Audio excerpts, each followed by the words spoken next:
Ladies and gentlemen, it's a great honor and pleasure to welcome in Luxembourg the Prime Minister of Poland, Donalda Tuska. I'm welcoming the Prime Minister of Poland. I'm also welcoming a friend of Luxembourg, a friend of Europe. And we appreciate very much, as Luxembourgers, that the Prime Minister of Poland is coming to Luxembourg, one of the European capitals, at the very beginning of his term in office. I'm in office since a little bit longer than the Prime Minister. He has been there before. I'm here for the first time in that function. But since the beginning of our respective terms in office, we have had quite a number of meetings together. This was our second bilateral meeting. I was welcomed very kindly by Prime Minister Tusk in Warsaw. He came now to Luxembourg, and this is very important for the various parts of Europe to cooperate closer. There are so many issues where we need to work together. And I think I can say that we share a lot of views on how to make Europe safer. Security is a key issue, especially at these times where we are in the midst of a war on the border of Europe, in Ukraine, also in the Middle East. We believe that we need to strengthen the competitiveness of Europe, make sure that we are not falling behind the United States and China. We need to have that to create jobs, and therefore I think it's important that we strengthen also the economic cooperation between our countries. We believe, the two leaders that we are, very much in democracy and the rule of law. That is a fundamental European value. That is one of the bases on which Europe has been built. And we are very, very pleased to see that Prime Minister Tusk is sharing these same beliefs and has fought a lot for those in his career, and also is doing so at the European level. That is very important for us. And I can say so even more, this in a country where the rule of law has been violated when Nazi Germany invaded Luxembourg during the Second World War. That is one of the reasons why we became such a strong supporters of the European integration project, and that's why we are proud to host also in this country institutions such as the European Court of Justice or the European Investment Bank, to combine again rule of law and prosperity, the two cornerstones of the European integration project. But we did not only talk about big principles, we're also talking about the daily working of our European institutions and of our bilateral relationship. We have both attended in the last few hours an important first gathering of the European heads of state and government following the European elections. That was a very useful and enriching exchange of views. What is important for me from the perspective where we stand is that we can see that 2/3 of the members of the newly elected European Parliament are of pro-European parties of the political center. It is those parties that believe in democracy, security, competitiveness, and the European People's Party has come out first out of these elections. And I can say that here, despite we representing our nations, but we are also politicians, and Donald Tusk is doing a great job on behalf of the European People's Party in discussing with the other democratic forces in the newly elected European Parliament to come to a solution, hopefully in the coming week, on how we can put content and positions together. Sometimes I get the impression that when reading the media that we are only talking about jobs. No, we are talking about content. We believe in a certain agenda which was strengthened by the European elections, and that now has to be put into place. And of course, to put that into place, you need adequate people, but I think we make good progress, and I'm hopeful that in the coming week or so we can come to a solution there. On a bilateral level, what is important for me is to strengthen the economic relationship between our two countries. There are already a number of Luxembourg companies active in Poland, the other way around as well, but there are also new areas where we want to explore cooperation.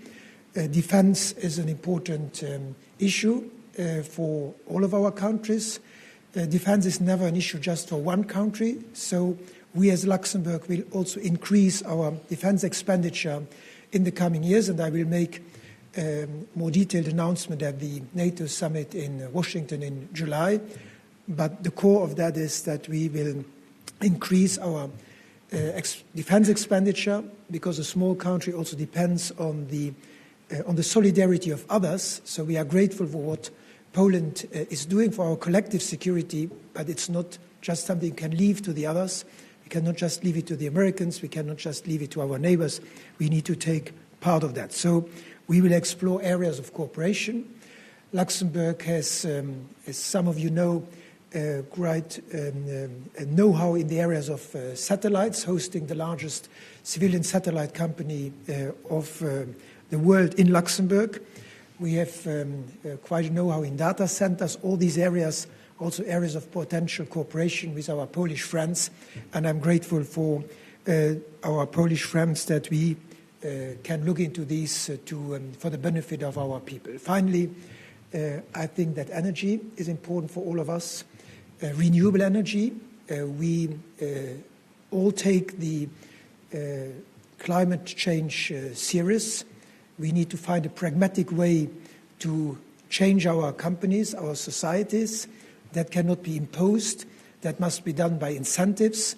But we as prime ministers and we as leaders of our countries must make sure that there is also necessary interconnectedness of our grids through Europe, so that we can together produce more renewable energy, various sources of energy, and then to share that in an effort of solidarity to become less dependent on the rest of the world. These are just a few of the areas that we discussed. And again, I'm very grateful for my friend Donald Tusk to have come to Luxembourg. Thank you so much. It means a lot to us as Luxembourgers and to me as the brand new Luxembourg Prime Minister. I think we have a lot to discuss also in the coming weeks and months.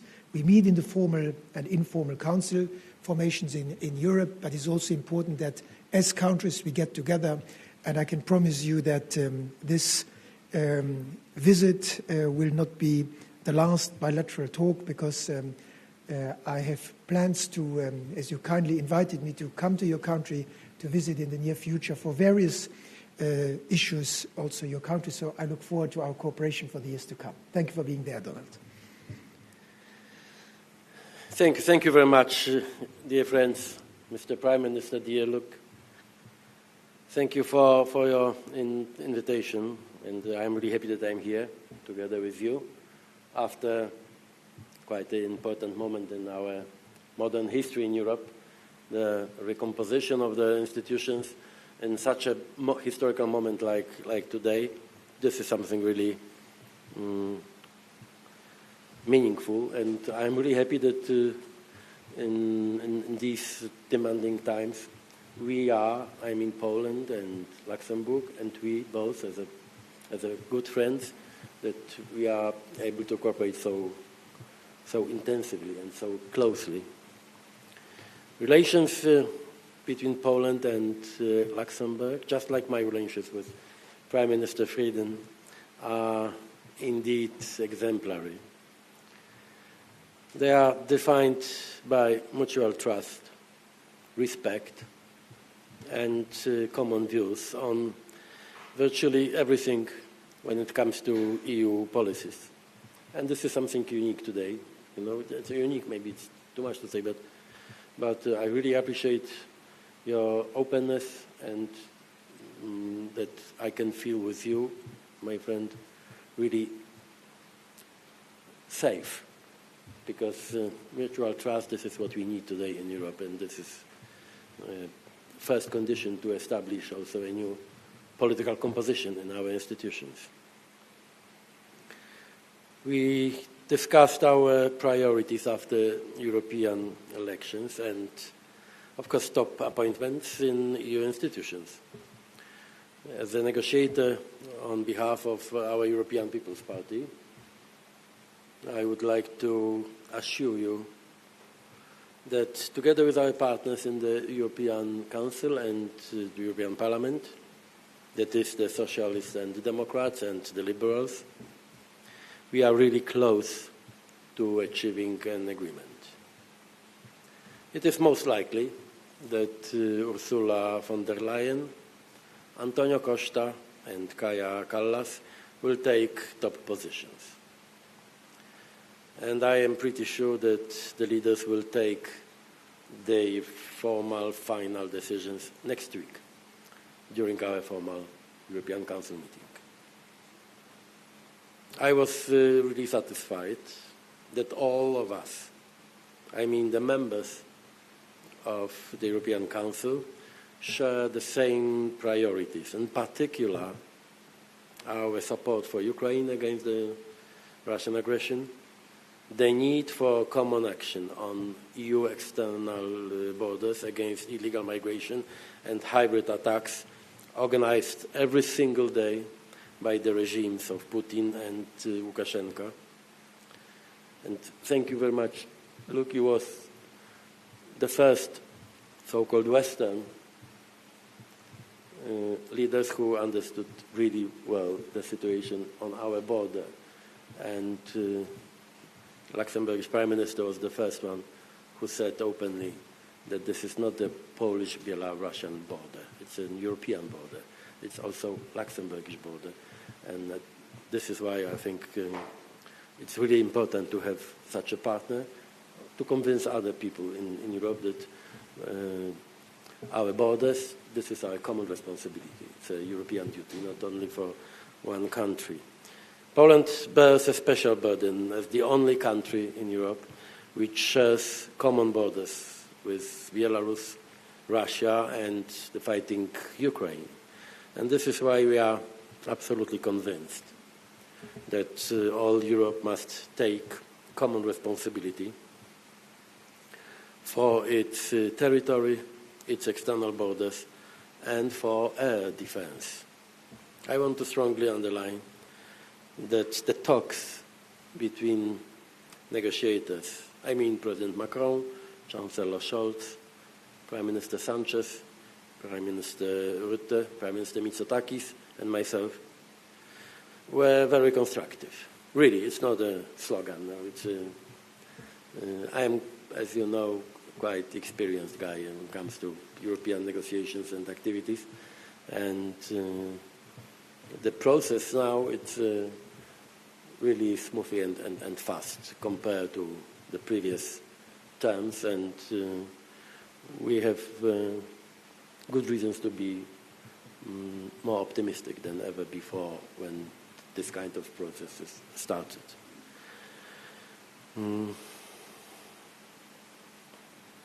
All my interlocutors demonstrated goodwill and understanding of what is at stake, namely a stable and safe Europe.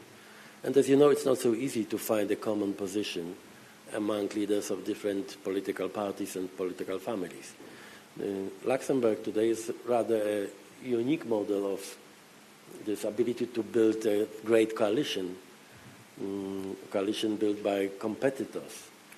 In Europe, it's really difficult, and I know what I'm talking about, taking into account the situation, political situation in my country.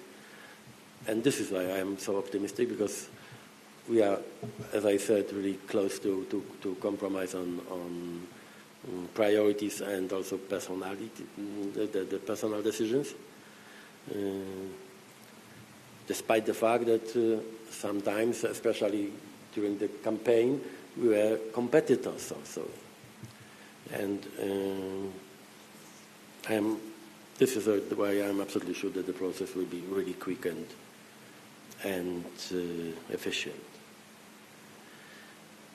We are all aware of how important it is to protect Europe. Europe as a continent, Europe as a political civilization, and of course EU as an organization, against populism and all kinds of extremisms.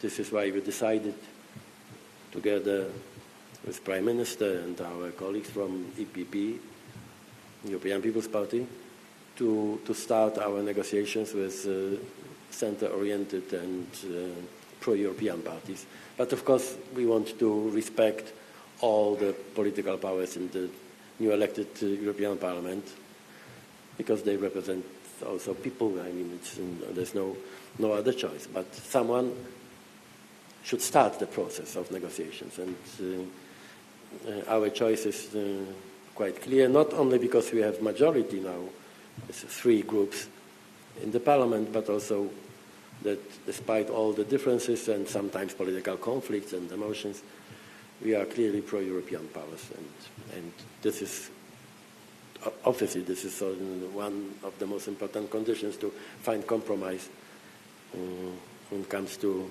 this new construction of European institutions and new names. The responsibility for this task, I mean to protect Europe against extremism, is in the hands of all pro-European moderate parties which respect European values. And I hope that the circle of this kind of political movement and powers will be much wider than only these three groups. And we will do together with Mr. Prime Minister all we can to protect this process against some turbulences or problems. And I am absolutely sure that with your talent and with your really European temperament, we will be able to finalize this process as soon as possible. Thank you.